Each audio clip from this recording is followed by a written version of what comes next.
Hey, real quick before we dive into the episode, this is a re-air from almost a year ago. And this is one of the episodes that a few men have written into me and told me they feel really seen by. It's an episode that I really hope serves you if you have ever been over-identifying with the nice parts of you, trying as hard as you can to keep the peace and not really knowing why it's causing more problems. There have been a bunch of new listeners coming into my world. If this is you, thank you so much. I will be back with new episodes in the feed next week. But for now, I hope you enjoy this one. It's a re-air of episode 18, The Nice Guy Problem.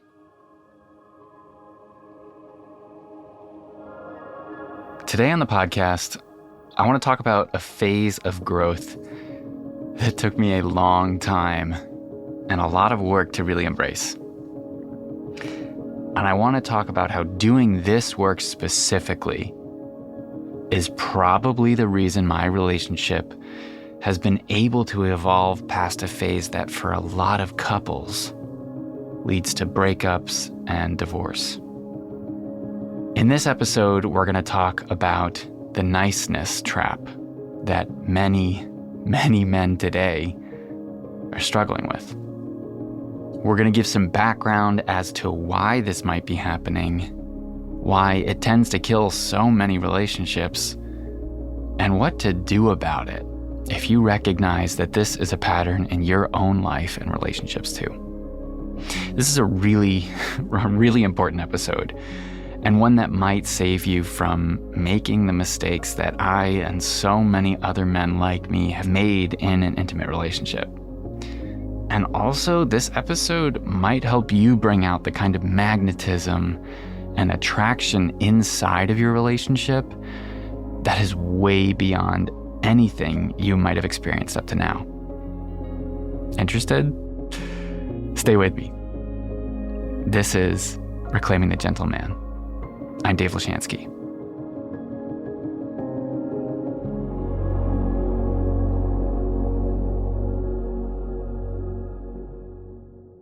Growing up, I think the number one descriptor people used when talking about me was niceness.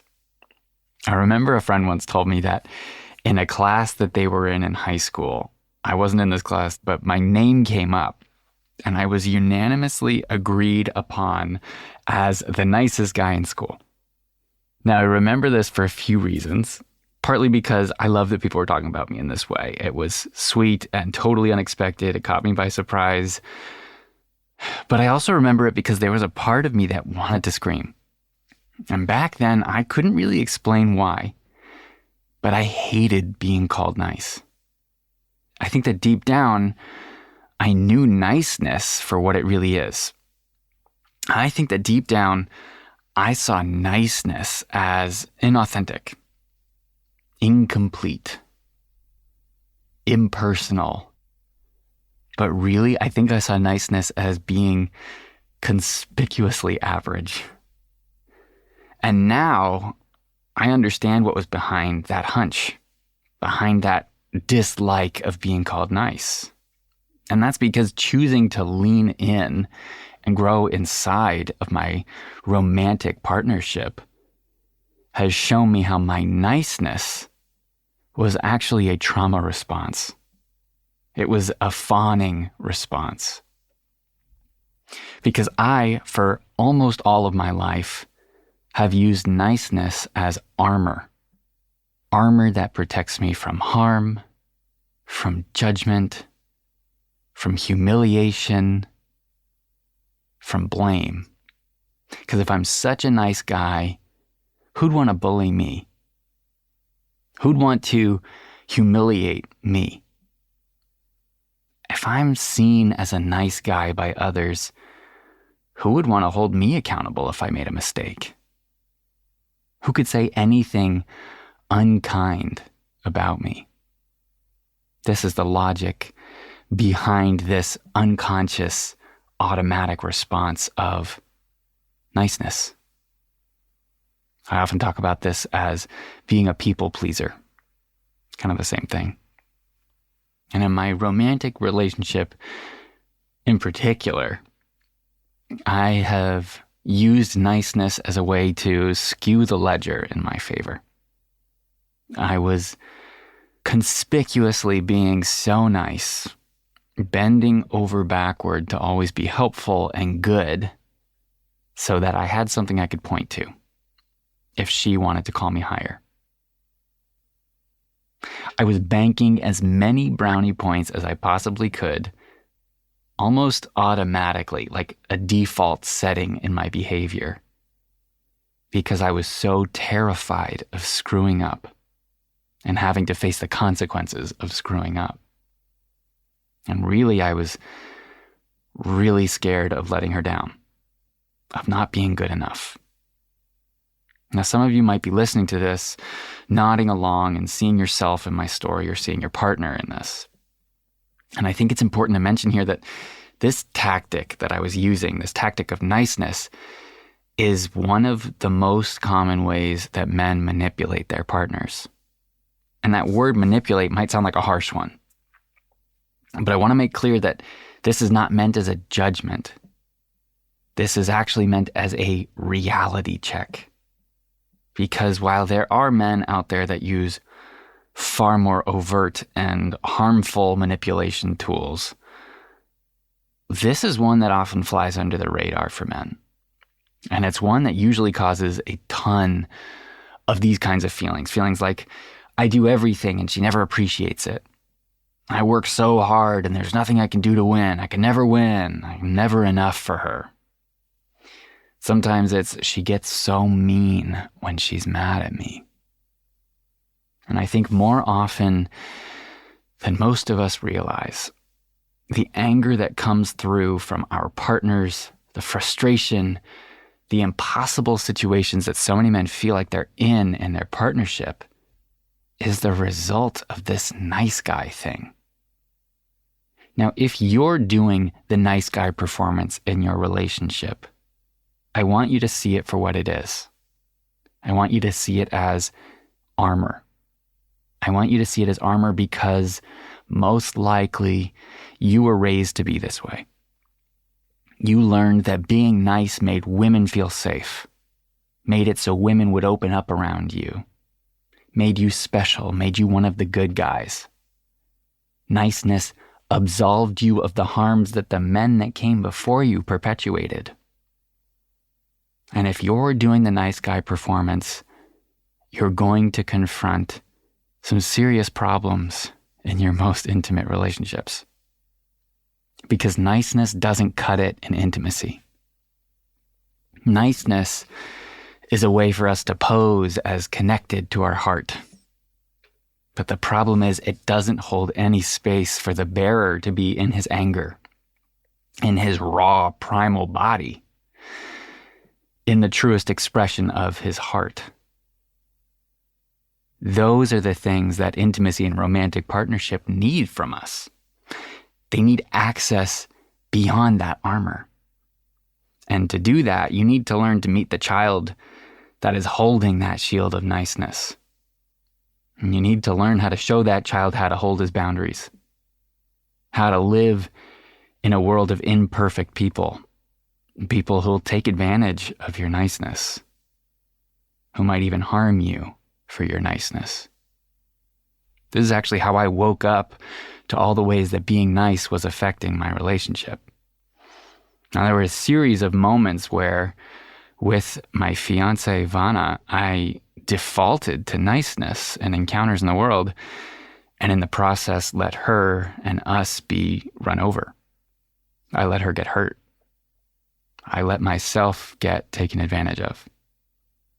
There was one time, for instance, I let a neighbor into and through our space because that's what I believed, that's what I was taught nice neighbors do. But before I even let him in, he was acting weird.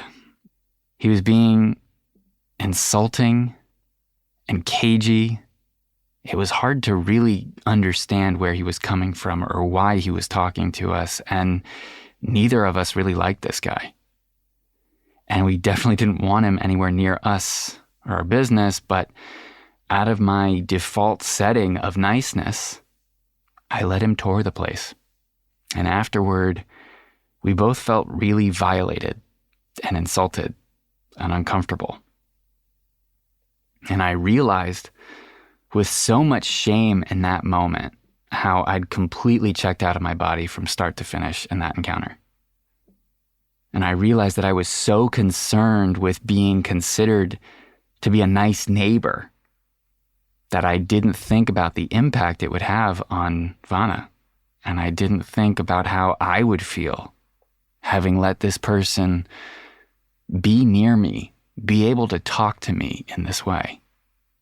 And I see that this is what happens in so many relationships, where one partner's default setting of pleasing people creates wounds and unsafety in the relationship. And how instead of confronting that mistake, instead of sitting in the shame it creates and recognizing and investigating why we throw our intuitive senses out the window and open ourselves up to danger or hurt, I see how often we default to assuming that we're being too sensitive, or we blame our partners for being too sensitive, for needing too much, where really a simple and loving protective boundary, a boundary like don't let people who are insulting you and making you feel uncomfortable into your space, could have created such a better outcome, could have created closeness and safety. It's just so much easier to ignore the ways that we can grow in relationship, especially if we feel justified by all our other efforts, by how hard we work, if we have this mountain of evidence with how good we are, how much we keep up with around the house, how nice we are, even when it's hard. This is the manipulation. And it's why it's such a compounding feedback loop. Because the more we feel uncomfortable with the parts of us like our anger, or the parts of us that want to be protective of our home, the easier it is to default to niceness and use it as justification for why it is so unfair that your partner is mad at your mistakes. I want to say that again because it's really important here. It's really the crux of this episode.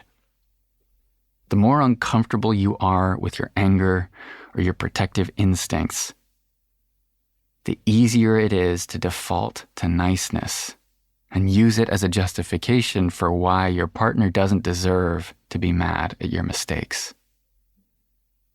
So if you're listening to this and you're seeing your own patterns shine through, if you're recognizing the ways that you're letting your need to be considered nice, your need to please others, rule your behavior, I want you to consider the following as a way to bring more presence and choice to the ways you are acting and relating. And I want you to start with this. What does your heart really sound like?